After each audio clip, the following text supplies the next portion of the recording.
بسم اللہ الرحمن الرحیم۔ حضور نبی کریم صلی اللہ علیہ وسلم نے فرمایا، کیا میں تمہیں ایسا عمل نہ بتلاؤں جو گناہوں کو معاف اور درجات کو بلند کرتا ہے؟ صحابہ نے عرض کیا، یا رسول اللہ صلی اللہ علیہ وسلم ضرور بتلائیے۔ آپ صلی اللہ علیہ وسلم نے ارشاد فرمایا، ناگواری کے باوجود اچھی طرح وضو کرنا۔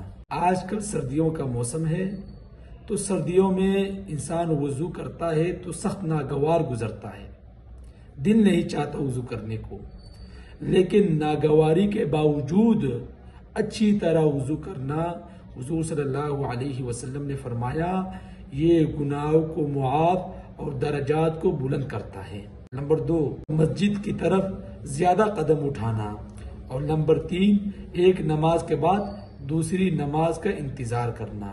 فرمایا، یہ ایسا ہی ہے جیسا کہ کوئی شخص جہاد کی تیاری کر رہا ہو، تو جتنا ثواب جہاد کی تیاری کرنے والے شخص کو ملتا ہے، اتنا ہی ثواب اس شخص کو ملے گا جو اچھی طرح ناگواری کے باوجود وضو کرے اور مسجد کی طرف زیادہ قدم اٹھائے اور ایک نماز کے بعد دوسری نماز کا انتظار کرے۔ تو اللہ سے دعا ہے کہ اللہ تعالیٰ عمل کی سمجھ کی توفیق عطا فرمائے۔